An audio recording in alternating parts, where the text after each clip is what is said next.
Om Shanti and good evening, everyone, and welcome to our Thursday night insight. And guiding us to the program is going to be our sister Michelle. So Michelle, are you there? Welcome, glad to see you.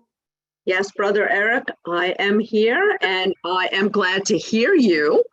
And I'm glad to know that everyone is with us tonight. And I was really looking forward to tonight for a number of reasons. But welcome, everyone. My name is Michelle, and it is once again Insightful Thursday Conversations. And the month is, I forget, which is good sign. It doesn't matter where I am. I'm in a good place.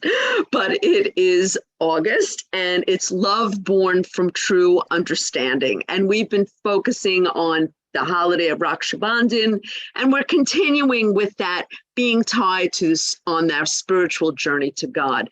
Tonight's subject is love is the soul's light. And I think the reason I was looking forward to this for a number of reasons, but one is the title. I really wanted to churn the title. What is that? Love is soul's light.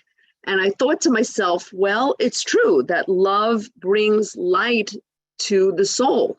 And it made me feel, indulge me. And I think I heard this story very briefly when I started studying with the Brahma Kumaris, that the story, and you may have heard this yourself, the sun in the cave. And that kind of typifies what I believe we're going to be at least touching on, that the sun in the cave had a conversation. And they decided to change places and share their perspectives on where they dwell. And the cave went up to the sky where the sun is and said, wow, this is amazing. This is remarkable. He goes, now you're going to go where I live. And the sun goes, okay. And the sun goes into the cave. And the sun says to the cave, what's the difference? So when I heard that lovely story, if you have love and light, what's the difference where you are? That's the choice you make to bring love in your life. Everything around you is light. So I thought about that story, and I don't know, but it typifies what we're going to be hearing tonight, because tonight, another reason I was very happy is we have Sister Sandhya here today. And Sister, and if you've been here before, and if you haven't, welcome back. Welcome back if you have been. But if you haven't, you're in for another treat. Sister is an IT professional who enjoys creating workshops and sessions, and I've been fortunate to participate. And this is on the application of spiritual principles to worldly knowledge, as she has been a student and a teacher with the Brahma Kumaris for over 30 years. And this is really where the rubber hits the road, I believe, for Sister Sandhya. If you've been fortunate, as I have, to share a class with her, she brings this sensible, worldly, and practical knowledge to the study of the spiritual realm. And that's so important, especially for someone, me, I still consider myself a very young student, but so much so that it's quickly understood and embraced. And in those sessions with Sister, I've had a number of aha moments that I've been able to translate. And I think you're going to have the same. And so too, she uses much video and audio signposts that help us point the way. And tonight, she's going to be our guide through the journey. So welcome, Sister. It's delightful to have you. And I'm very excited to get started with you as our guide. So good evening. Good evening. Thank you, Michelle, for the lovely introduction. It's a beautiful day outside. I'm just looking outside my window. And all of us who are gathered here, we're going to make it a beautiful day inside, in our homes or wherever we are, but also inside our hearts today. This topic, love is the soul's light, also has me intrigued. And what we are going to do today is explore a little of this and see where we want to go. We won't go into much depth of anything.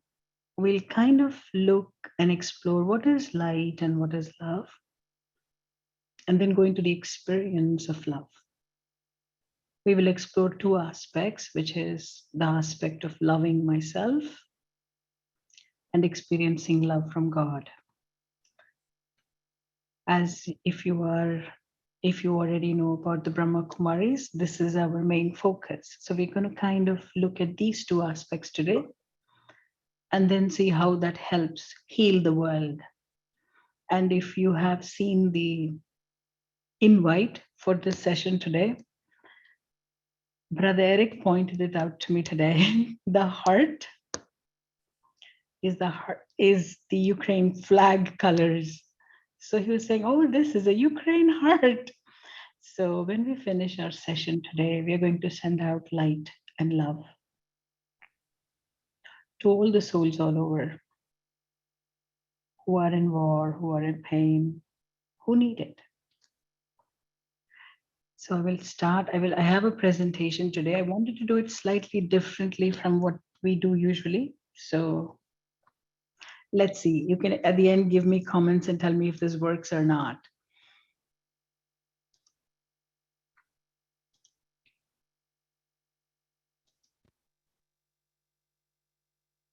You see my screen? Michelle, can you tell me what you're seeing? I see a beautiful heart. Okay, we are in the right place.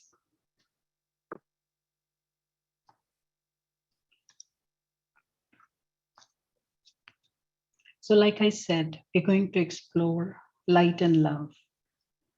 So when I was doing a little research for this yesterday, I just wanted to explore light. We've heard of it.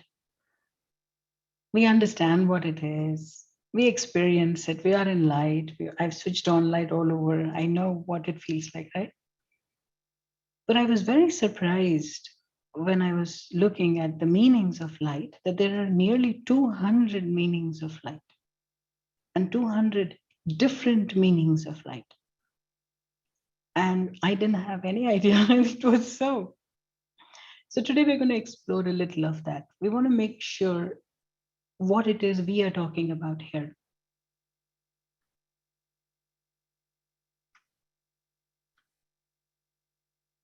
So when we talk about physical light, I'm going to take only a few aspects of this that connect with the spiritual light that we are going to talk about. If you talk to a physicist about light, they say light is energy. Talk to an artist, like you have Thomas Kincaid, right? If you look at his paintings, he plays with light. And I have a few in our home, so I'm very familiar with his work. For them, light is the aesthetic of the visual world.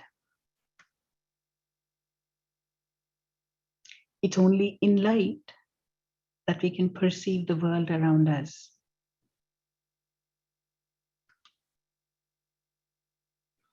And as we go further, right, now here, light from the sun, it is the same as other lights we have, probably it gives light, right? But that light is different. The light from the sun sustains the world.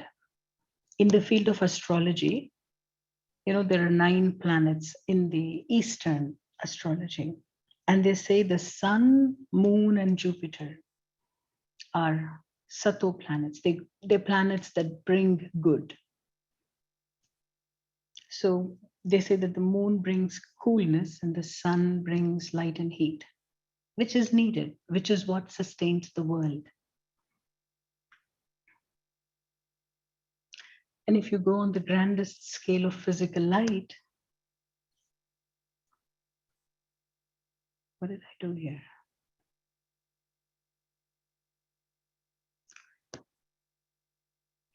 It is said that it is light's interaction with matter that shapes the structure of the world.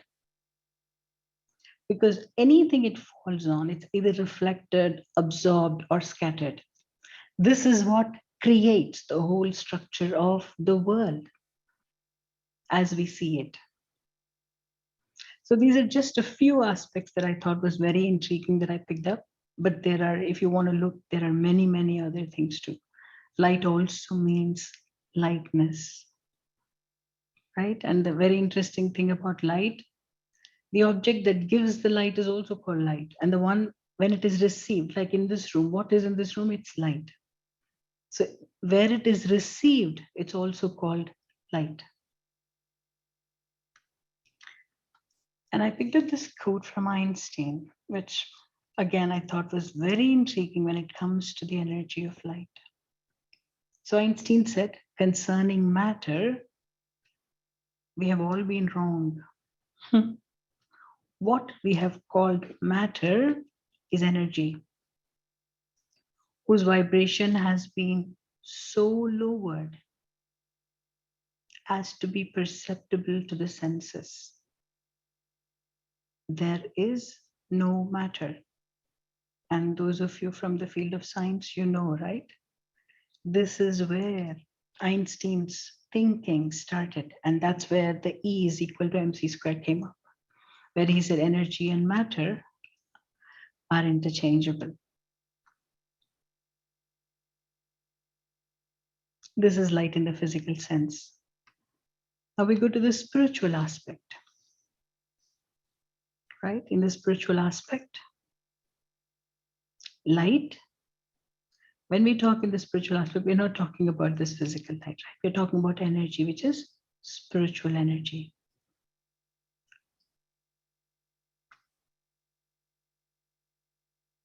It is the aesthetic of the spiritual world. It is this spiritual light that brings spiritual beauty. And it is through this spiritual energy that we understand the world around us. Now, it's very interesting. They're both light, and I'm saying nearly the same things here, but they're completely different. Because here you're perceiving the spiritual aspect, while there we were perceiving that light helps you perceive the physical world, while the spiritual light helps you perceive the spiritual world, the world of energy. And just like the light from the sun, it is the light from the source, from God, that sustains the world.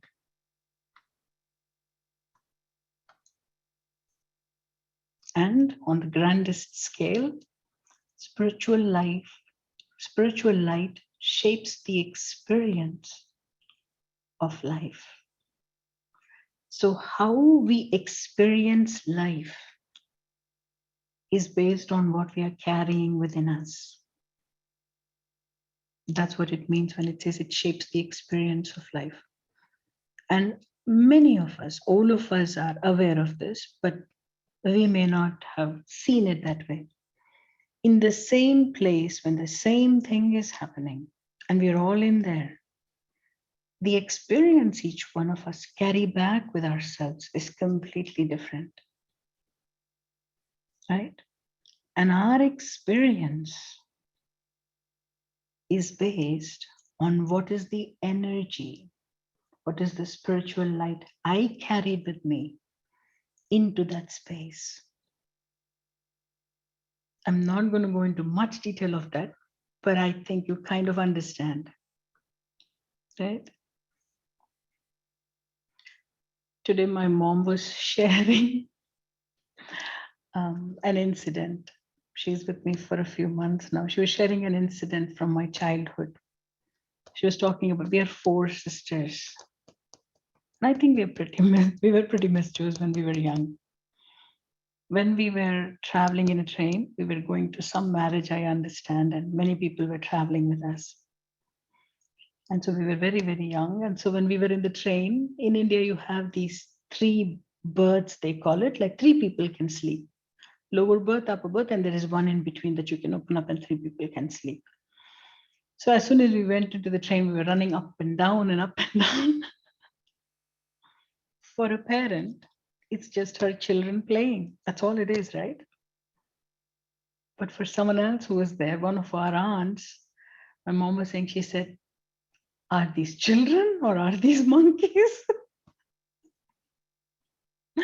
So it's a very interesting thing, right? When you look at it, when you look at the same thing from the eyes of the mother's love, it's just her children playing. And when you don't look at it that way, it's a completely different experience. And this is what we mean by The energy we carry within is what shapes the experience of our life.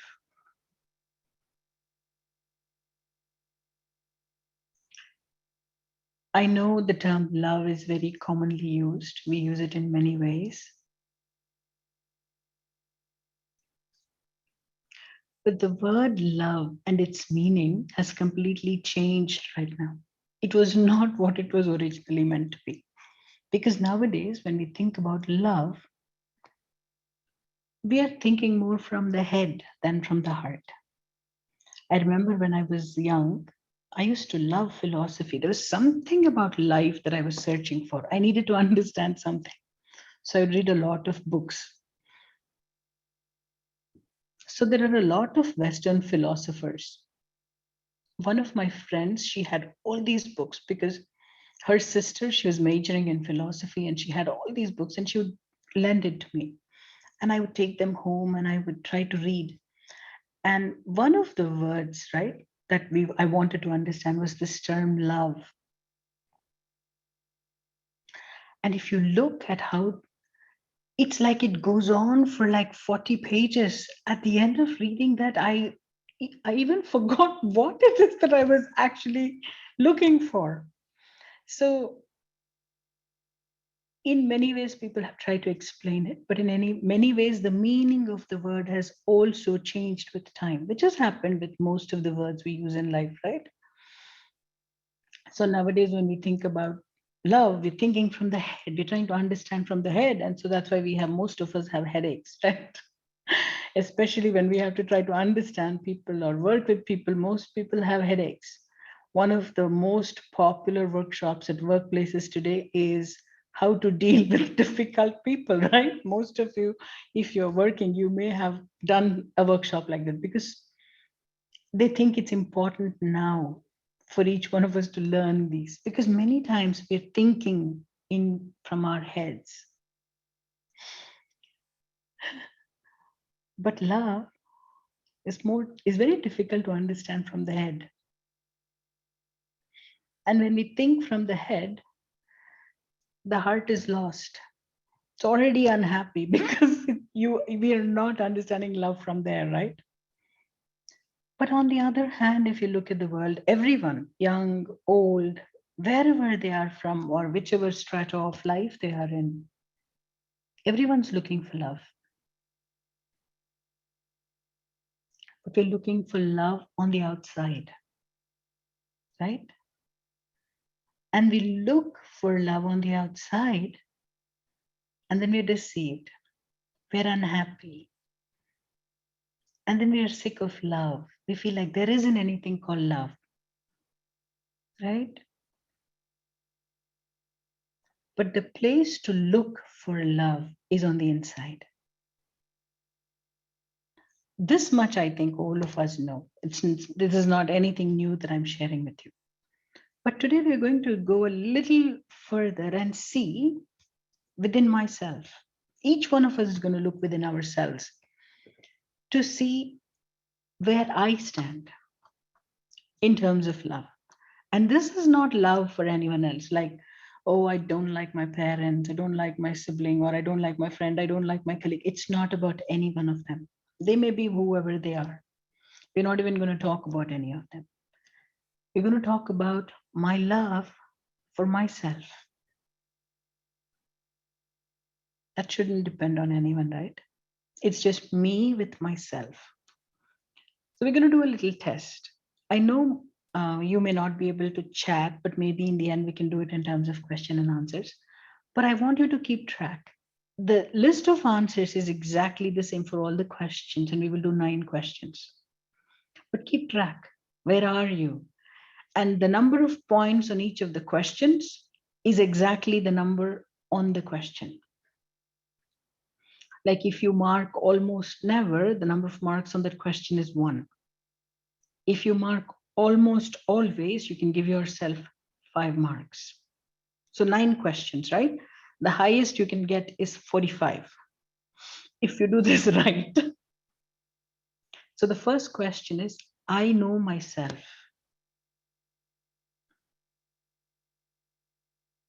Answer this for yourself. The options are almost never, occasionally, about half the time, fairly often, almost always.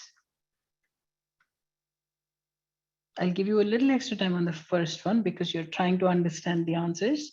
These are going to be exactly the same answers on all the questions, and then I will start moving a little faster on the rest.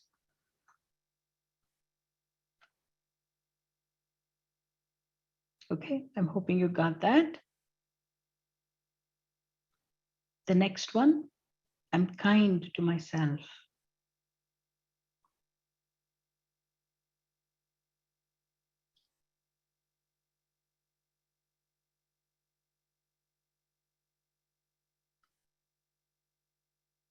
I am lovable.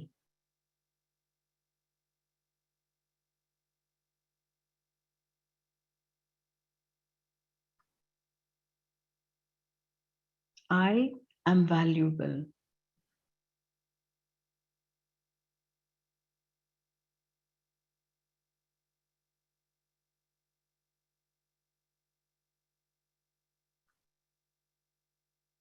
I am true to myself.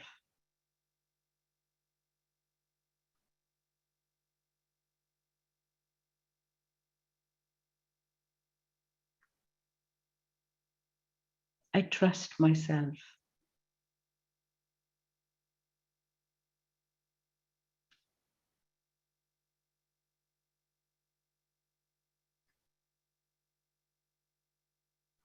I feel blessed.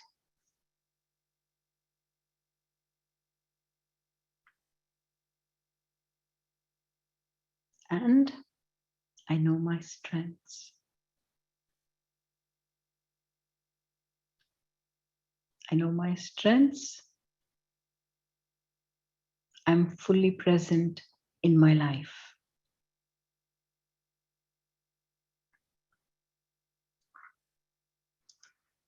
You answered it? I know we can't much interact because we do it in a different way now in Harmony House, right? But it's okay. You can note down your answers and the total that you have. If you have more than 45, you did something wrong. If you have 45, then you are in the most blossomed state of love and light. But mostly many of us are somewhere in between, right? And when you think about it, this is extraordinary. Okay, you're giving me your numbers. That's good too. Okay, I have a 21. Yeah. 42. Michelle, you're there. You're close.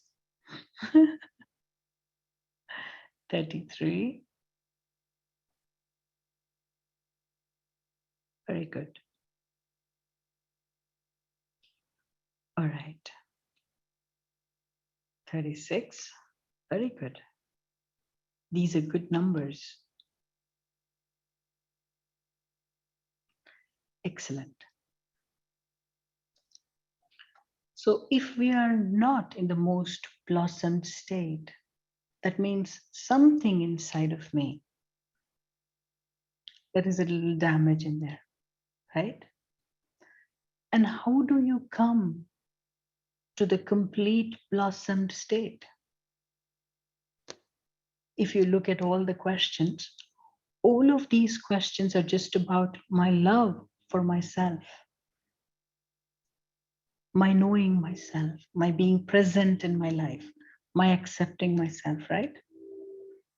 So if we look at the world today, it's quite dysfunctional because this relationship, it really is not even coming out to anyone. It's just me with myself.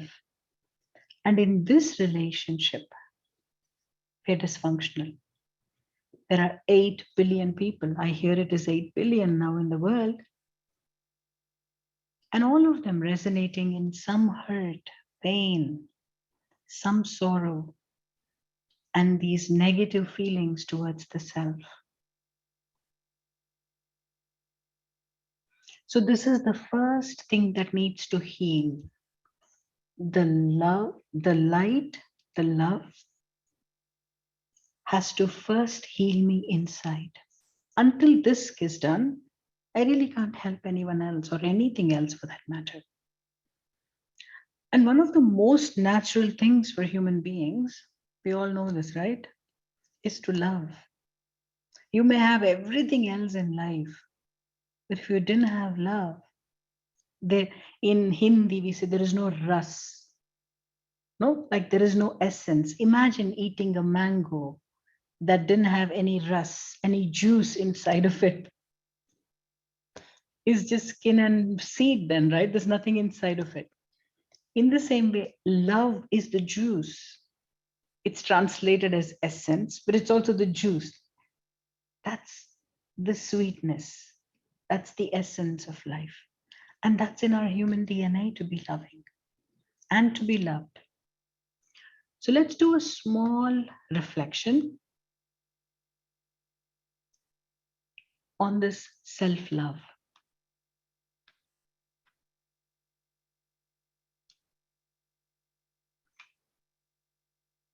You can still see my screen, right? So sit relaxed.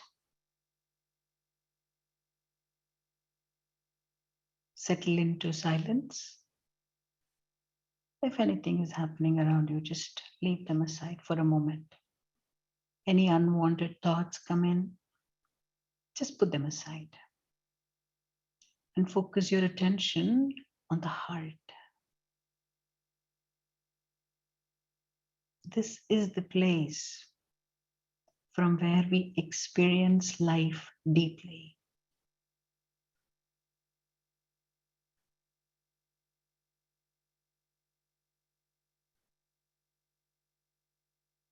This is where healing has to happen.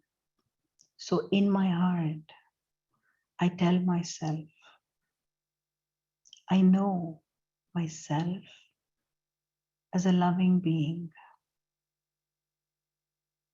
kind, gentle, and accepting. But many times, I've opened my heart in the wrong way. I opened my heart to love, but put too many conditions or expectations on that love.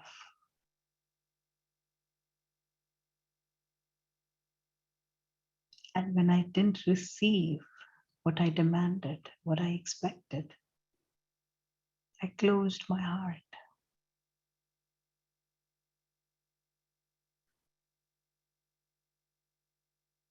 Even then, even when I close my heart, the love in my heart is always there,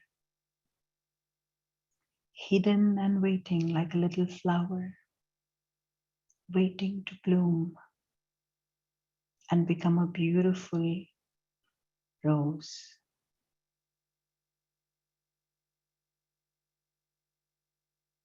What do I need to allow this love to re-emerge?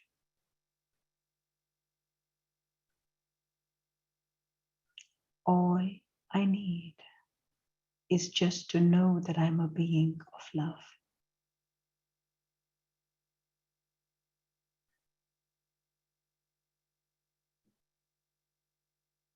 I don't have to draw love from outside.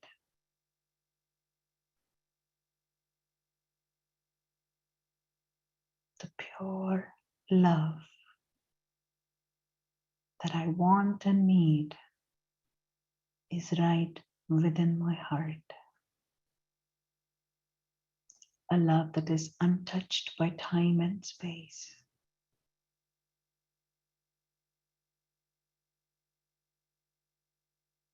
This is the most precious thing I hold. My love is my light. When the heart opens, there is light. And when it closes, there is darkness. So I open my heart and I keep this loving feeling within me.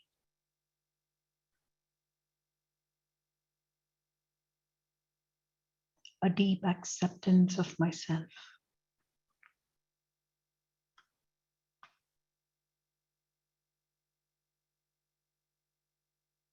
And let my fears and uncertainties dissolve.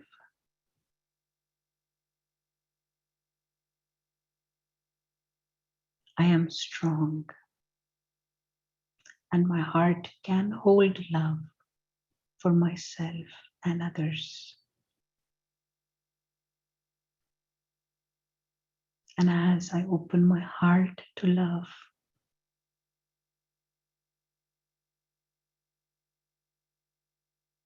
it attracts love too.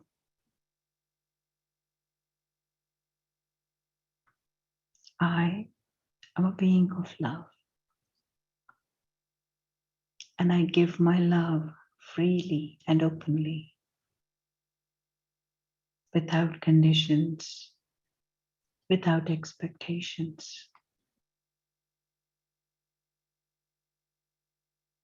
And when I do this, my heart is whole. My heart is complete. And my heart is full of light.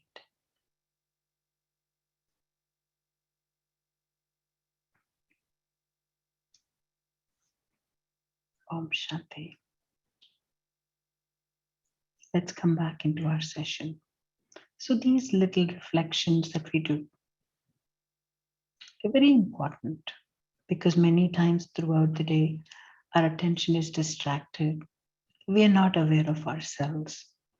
We open up and then we are affected by, when you open up, that's the other fear, right? We are affected by things around us. So once in a while, it's good to sit down and reflect, to look at yourself deep within. This is the first aspect. Now, the second aspect of love. Anytime when we think of love, we're thinking of belonging, right? Give me 1 second.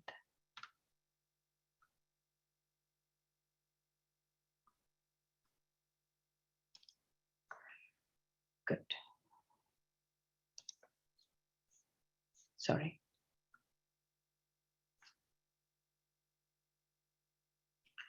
Another word for spiritual love is belonging. A spiritual belonging, a sense of connection. You feel, this is the right place. This is the right thing I should be part of. And it's not based on anything physical, not religion or nationality or profession, or we are the same group, we speak the same language, nothing like that. But it's energetic, it's vibrational. Like when you see, when you are in the presence of Dalai Lama, or if you've been in the presence of Dadi Janki or Sister Moini now, you can feel that there is a spiritual belonging.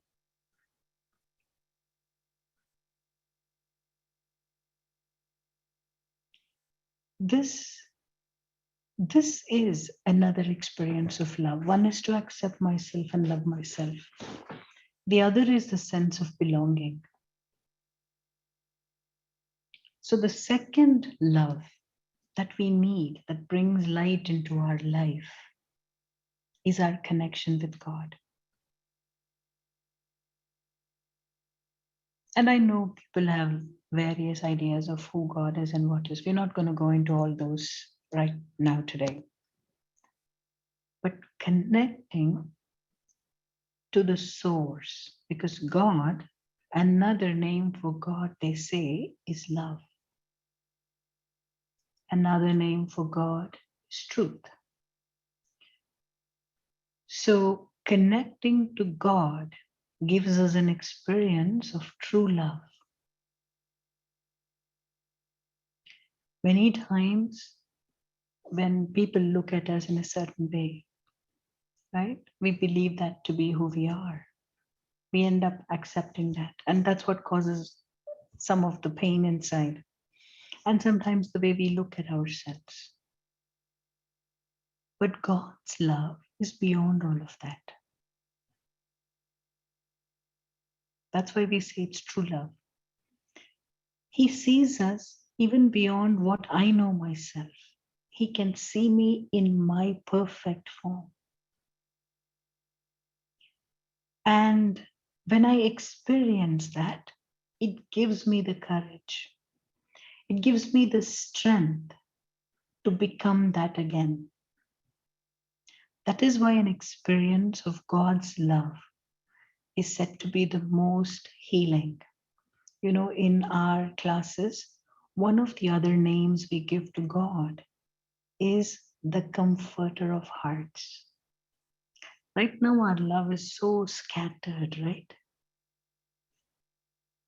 And our heart is broken. So many relationships, so many disappointments, so much hurt, burden from the past that we carry.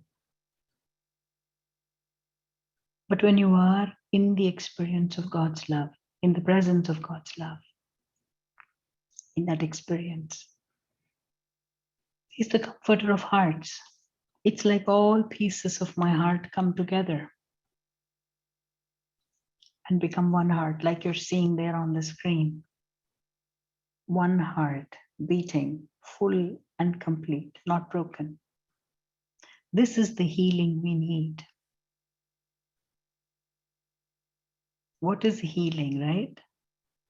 In physical, we understand, oh, if it's broken, you put all parts together. But in spiritual, healing means that you're free from your past, from your burdens. Like in the questions, if you didn't get 45 out of 45, right? It's your past. You're carrying some burden, some self-analysis, something about the self that is not 100%, right? So God's love heals that. It teaches me to refocus love. Right now, it's where is love? It's with material things, with material people, right? With situations, I need things to be this way, circumstances. But when we refocus our love on the eternal and the imperishable, that's when the healing happens. So it's a simple relearning. What do? We move from temporary to eternal. Our love is not for the bodies. The bodies are temporary. Our love is for the souls that are in the bodies. Because the soul is eternal. Even when the body is gone, the soul is moving on. Our love is not for the physical. Our love is spiritual. Even in a relationship, if a person has passed away, I can still have a connection with them. The connection is through my soul. It's spiritual, right? And the other is for many, love is an emotion. But our connection is to change it from emotion to truth. Knowing the value, no matter what changes happen. So the first step is to have this connection with God. When we see ourselves as He sees us, then we develop love and kindness for ourselves. Then it's possible for us to develop a healthy, loving relationship with myself. We come later to others, but first with myself. This is where the healing happens. It is this love that will help us move forward. Right? So I'm going to play a little meditation commentary. And I want you to stay with it. Just experience it. It's a very beautiful meditation commentary.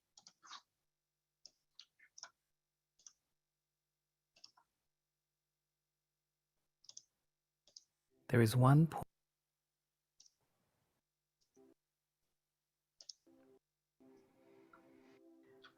point of being in the universe who is not conditioned by any need or want or desire.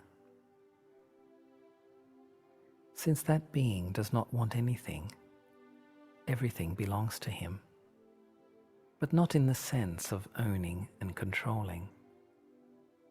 But all things naturally gravitate to that unconditional source, simply because pure love is naturally given to all who come.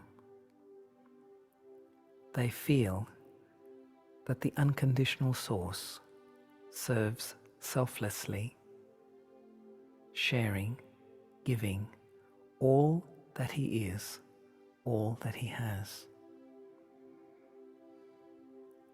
Like a radiant magnet beyond the limits of time and matter, beyond give and take, beyond measurement and calculations, the source, the unconditional source, attracts all, because nothing is desired and all is given. The love of the unconditional source is like spiritual sunlight. Physical sunlight awakens the flower hidden in the seed without intrusion nor taking for the self. Sunlight facilitates the birth and bloom of the flower. Pure light, whether physical or spiritual, is selfless, complete in itself, always adds, never subtracts. What is unconditional, what is truly genuine, truly pure, is always cherished to the point of worship, which is probably why God and really good people are venerated in all parts of the world. Spiritual light from the source reveals to us our forgotten realities, our hidden potentials, but especially our original goodness. The unconditional source reveals us to ourselves. Then, if we wish, if we choose, we can nourish and develop that awareness, but only to the extent that we maintain the channel of communication.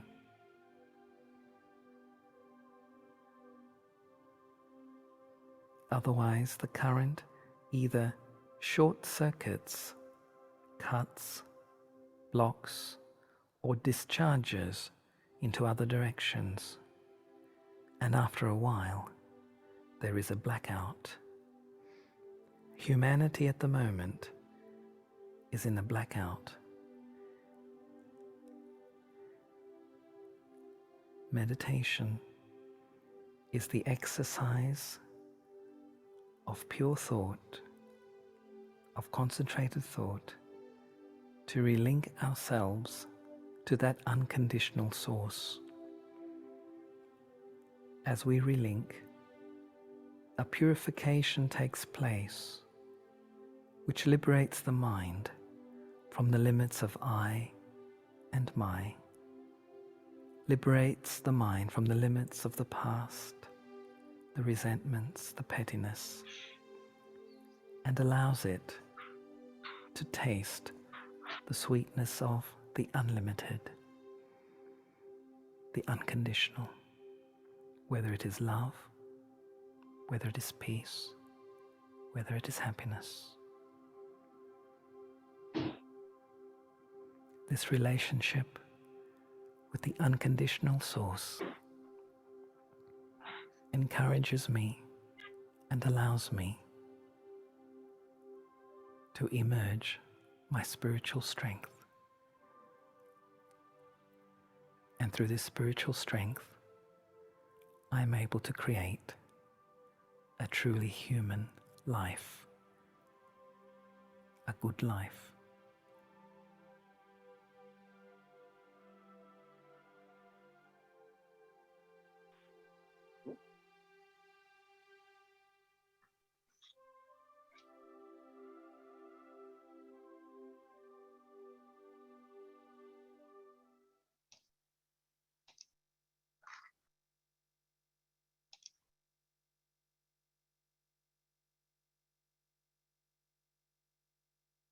When there is love in the heart, we will know ourselves. We can recognize when there is love in the heart. We are more accepting and we are more calm, even in the midst of many things that are going on. It's possible for me to be compassionate and understanding of another, even if we don't really know why or where they're coming from. It's possible to understand. But if we lack this quality of love inside of us, our mind cannot rest. Many people keep saying, right, my mind is always racing. It's always constantly working. It's overactive. It's restless. And that's because the heart is not full. It's really not about the mind. It's the heart that's not full.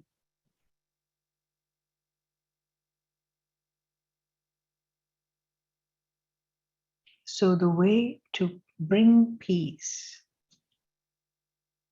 bring calmness, bring rest and comfort in our own life, in the life of people around us, is first to be full with this quality of love within us.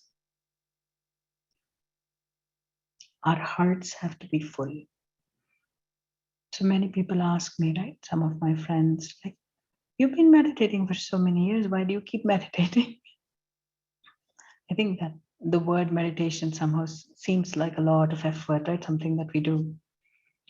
But when you look at it as just being merged in God's love, filling my heart with love, then there is no reason to stop meditating at any point of time. It doesn't matter how many years it is, right? You don't stop loving because you've had enough of love. It never happens, right?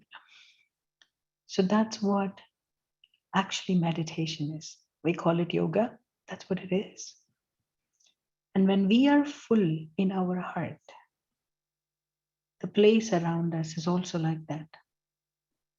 It's calm. There is rest. When you enter that space, there is this feeling of comfort, this feeling of easiness, not stress,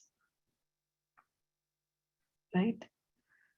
So looking at the state of the world today, it's very important for me to leave this limitedness within myself and step into God's space of love. Because we need it. We definitely need it. Our families and friends need it. Our society needs it. But the world also needs it.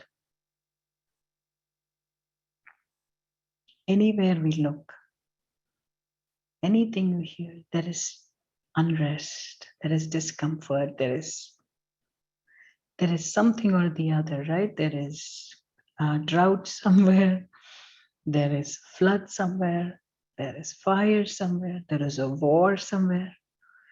So let's take the next 10 minutes and together, from the space of being full of love and comfort, not from a needy place. From a needy place, we cannot serve the world. But from a place of being full and complete, full of love, let me take this light of love and spread it into the world. You know, when anyone is going through a difficult time, that's what we say, right? Many of us send wishes. We say, our light and love is with you, right? What do we mean? Right? The fullness of our hearts, the energy of our love.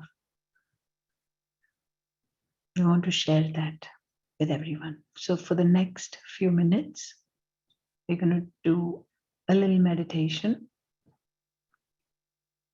where we are going to come together. We are about 40 plus of us here today, right? All of us send out vibrations of love and healing to all of the world.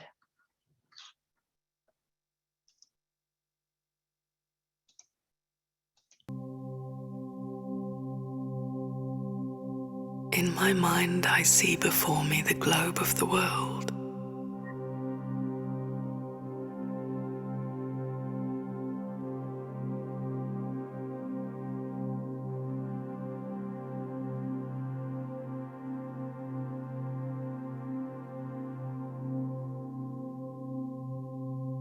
I allow my heart and soul to become unlimited.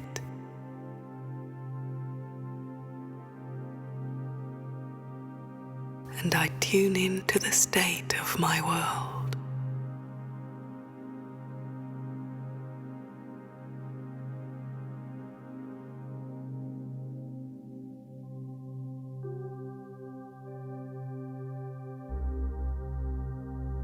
My world is crying out for peace.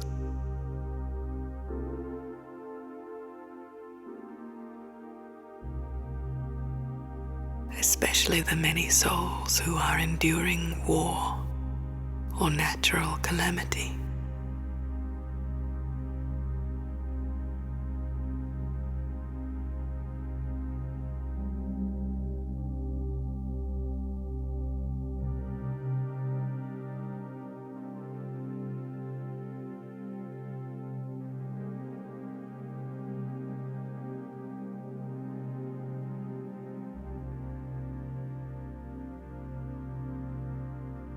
My world is desperate for joy.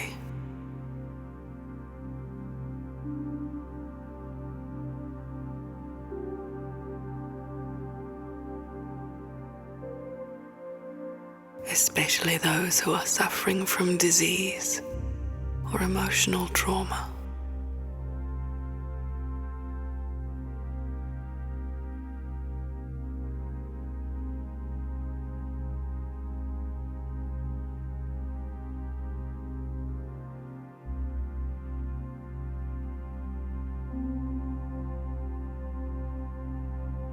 My world is crying out for love.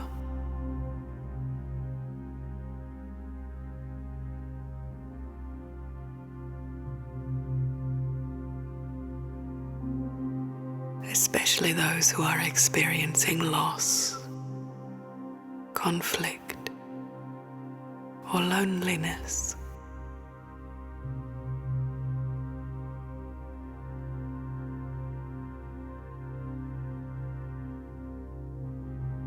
For so many, our world is no longer a place of peace and love.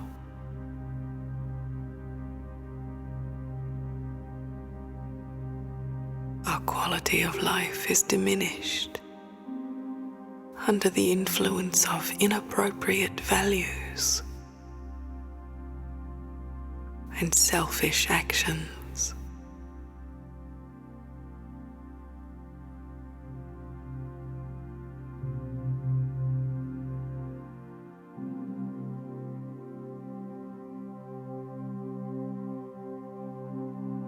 I look upon my world with mercy and compassion.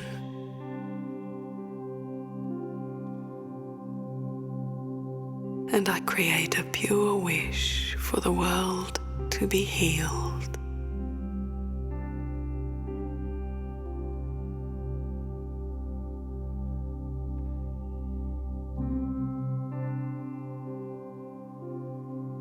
With my strength of spirit, I send to the world the light and energy of peace.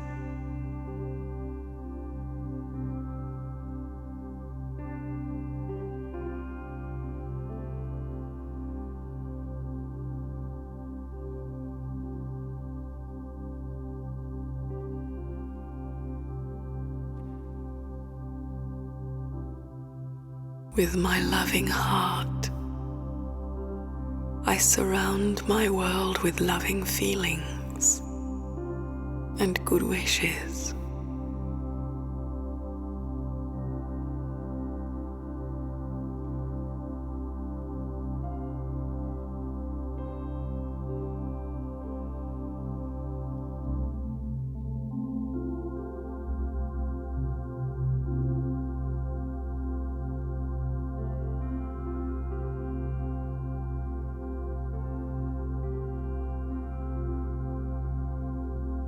with the conviction of pure values, I create a sincere wish for us all to live and work together in a loving community, living in the highest spiritual values of respect and cooperation.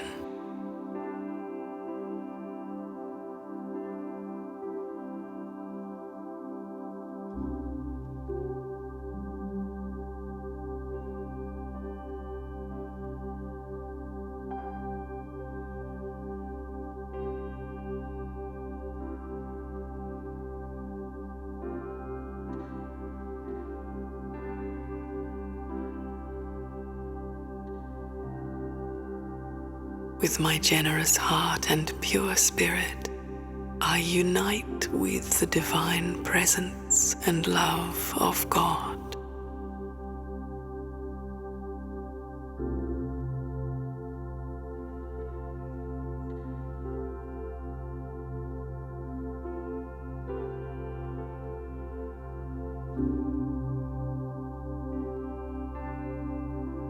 Together, we bless our world.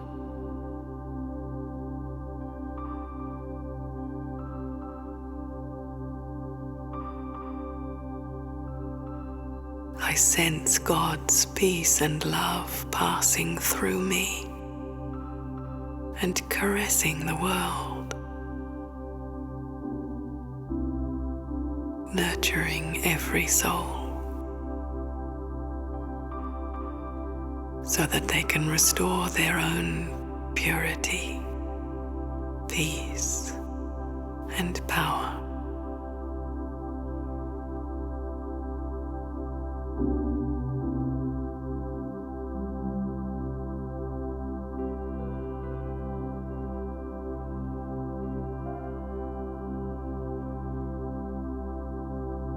In my mind, I see a joyful world.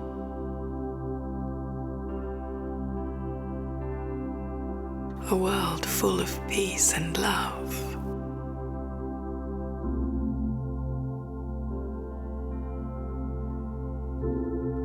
A world without sorrow, where there is only the exchange of love and respect.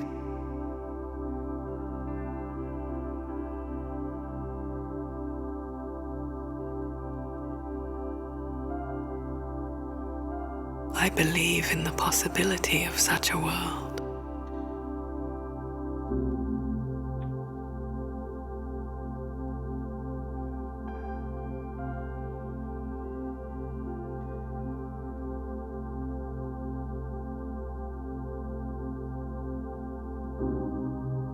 Our world will once again shine with grace.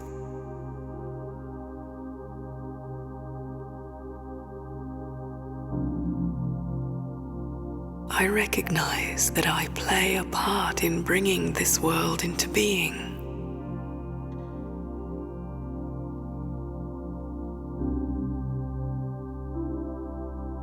I keep love and respect shining in my heart always.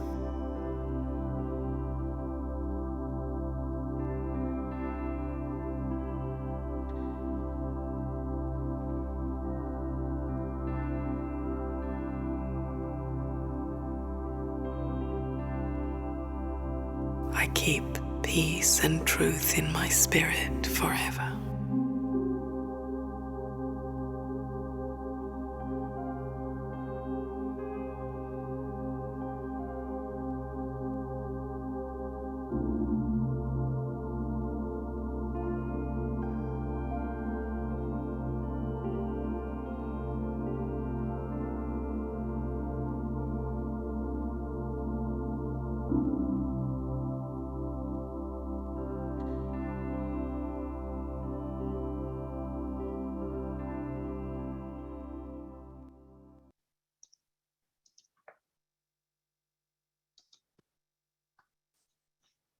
Om Shanti.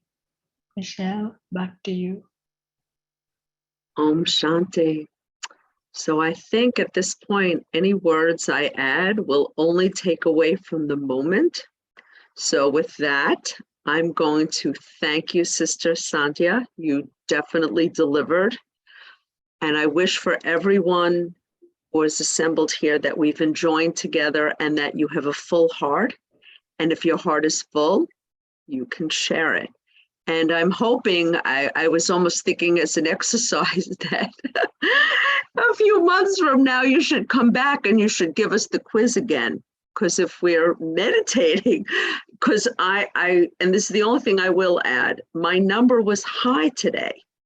And it was, and I wondered, but I was and I'm usually a tough marker, but that number has only grown since I've been studying with the Brahma Kumaris. If I would have taken that test years ago, definitely lower. So that's why you too can get a higher grade with just a little bit of work, and your heart is full, and my heart is full, and it was wonderful. And thank you, Sister Sandhya. I did have a quick aha moment with you. I have to try and grab it. And thank you, Brother Eric, and thank you all for joining us tonight in a really wonderful evening. Next week, we continue with serving as a Shakti. So we're going to take that energy and that full heart and see how we can serve. We serve tonight, but we're going to serve with even more power. So good night, everyone, and be well, and we'll see you next week.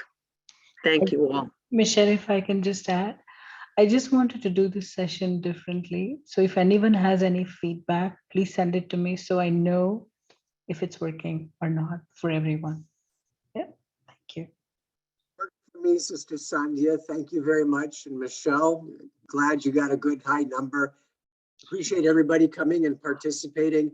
And thank you both again. Thank you all again. And see you next week on Insight, Thursday night at Global Harmony House. Good night. Om Shanti. Om Shanti. Good night.